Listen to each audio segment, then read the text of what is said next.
This is the College Football Connection Podcast with Alvin Reed, Bradford Bruns, and Marty Jenkins on 101 ESPN.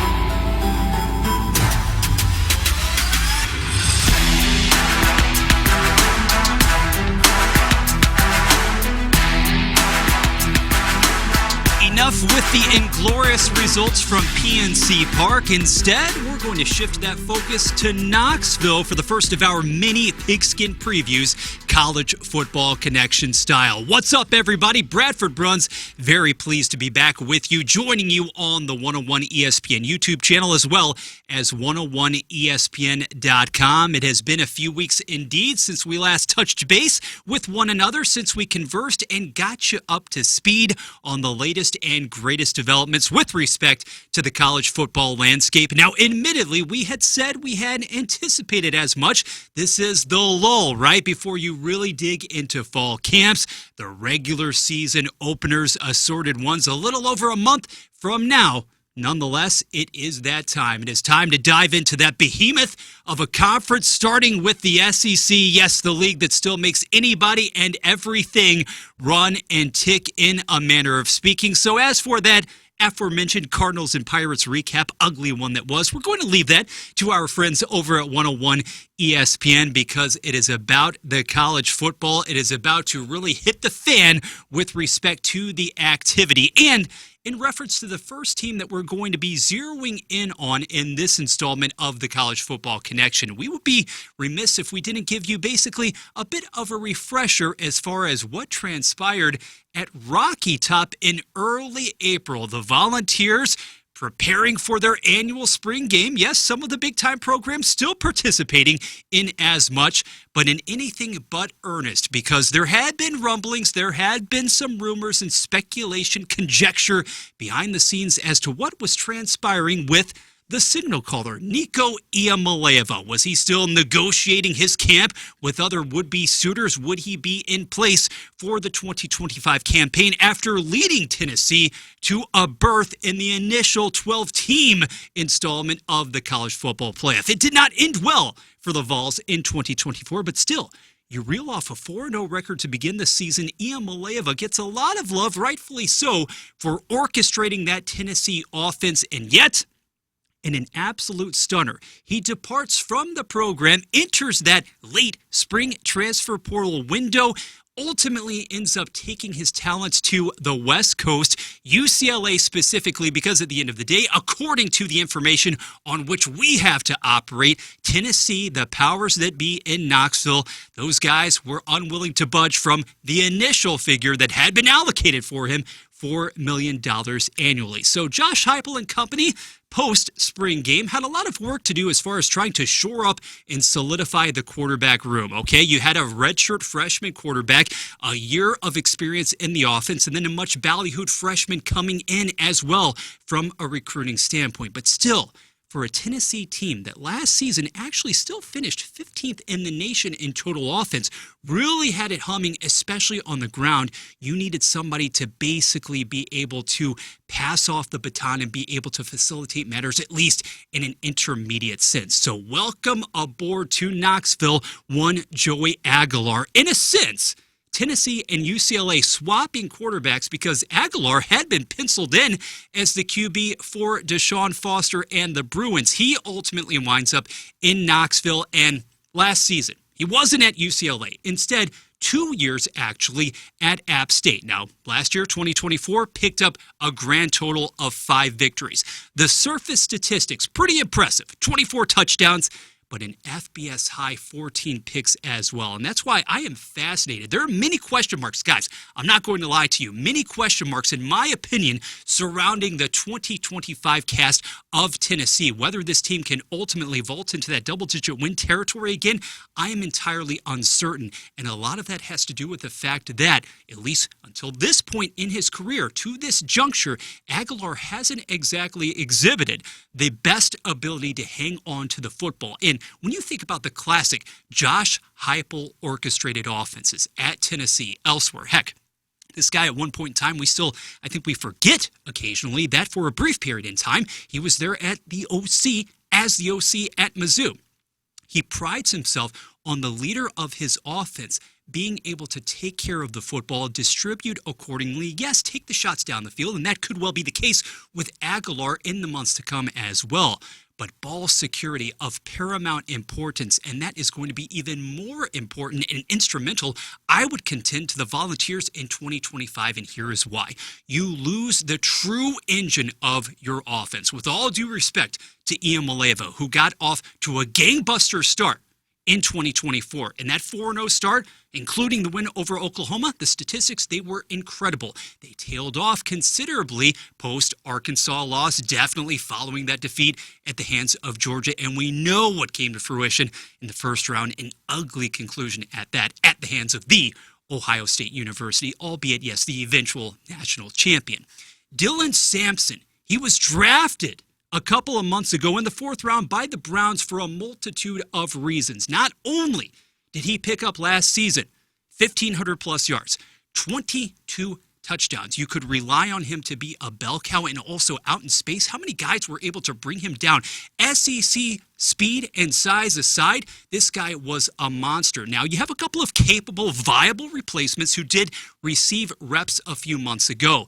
But Bishop Lane, I'm a little reluctant to say a committee-esque approach is going to replicate or come close to replicating the production that you got just a few short months ago. Also, to wit, the offensive line. You love what you have on the left side at left tackle in Hurd. He's 6'8", 330 pounds. Heck, by the time of this recording, probably has grown a little bit more in more ways than one. But the continuity simply isn't there, and that pertains to the entire offense as a whole. Heupel has his hands full, not only in replacing Iamaleava, but when you think about it, guys, one returning offensive lineman with basically a rotating cast of guys in the backfield. Not exactly a recipe for success, right? You like the addition from Notre Dame in a Pendleton, a couple of guys, capable ones at that, plucked seemingly out of the transfer portal. But what about also losing your top 3 wide receivers from a year ago? Squirrel White and company, those guys are gone. They've either moved on or graduated one fashion or another. And that also points to another circumstance here confronting Tennessee as we move forward on the College Football Connection 2025 season preview for the Tennessee Volunteers.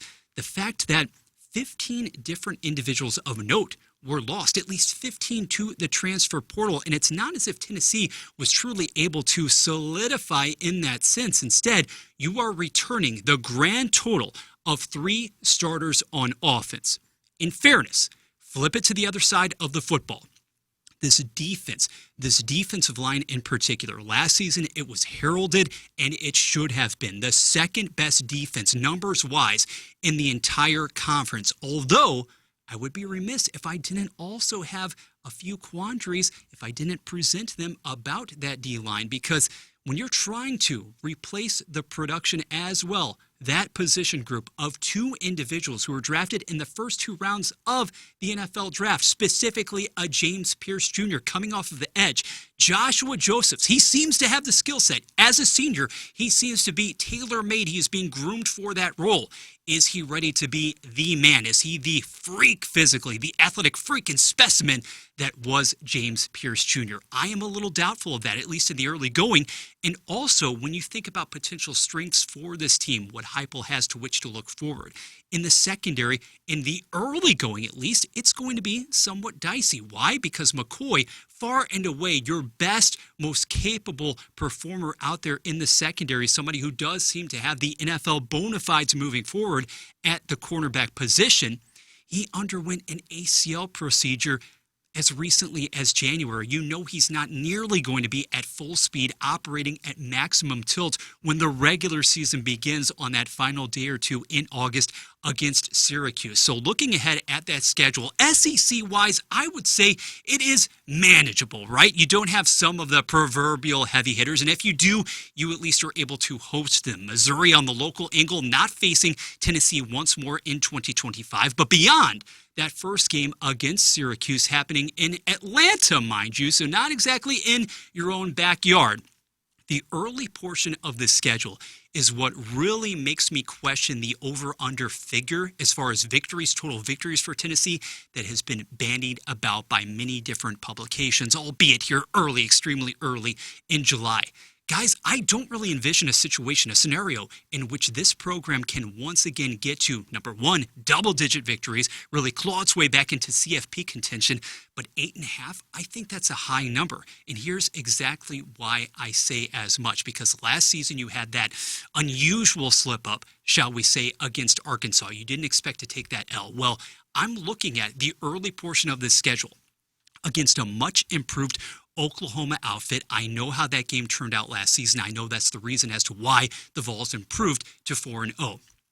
Venables isn't playing around in 2025. He is taking the helm of that defense, and it is going to respond accordingly. A lot of returning talent for OU. If it isn't absolutely obliterated by the schedule all over again, the Sooners are going to make more waves, mark my words, in 2025. Later on in the campaign, I think you could apply the same logic to Florida, and for that matter as well. Think about it as well. Think about it. You are going on the road to Gainesville. You are going on the road as well to Alabama. Alabama could be a little more suspect than usual. Yes, it's a big year for DeBoer in a multitude of ways. The good news is that on the flip side, you host a Georgia. You have to face the Bulldogs yet again, still ranked near the top, if not at the top of the conference, along with Texas. And at home as well, you get the Sooners. But somewhere along the way, we know how balanced, it seems at least on paper, how balanced right now heading into August that the conference SEC appears to be from top to bottom. And while Tennessee may not drop all of the aforementioned contests that I just listed, somewhere along the way too, you would expect this offense, a raw green one at that, to slip up because the heavy hitters on this schedule, they come before the month of November. By that point, I'm not saying that Tennessee is going to be buried in the standings, but I think it is going to be a lot of ground to have to make up for Heupel and company as Josh Heupel enters his 5th season at the helm of Tennessee. It's not going to be a disastrous campaign by any measure, but you're definitely going to see a Tennessee attack slide back, not only because of the much ballyhooed departure of one Nico Iamaleava, but more specifically, how do you replace that production coming out of the backfield, specifically from Dylan Sampson? In any event, it should be a fun program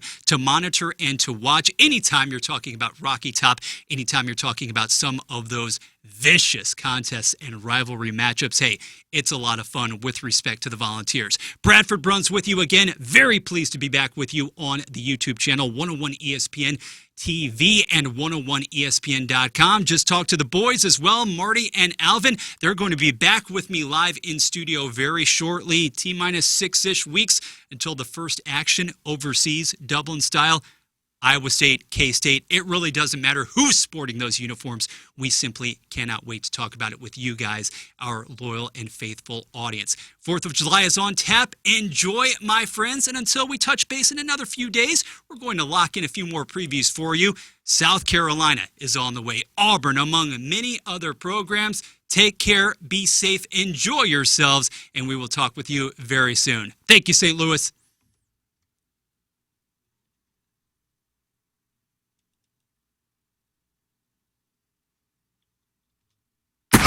Thanks for listening to the College Football Connection podcast on 101 ESPN.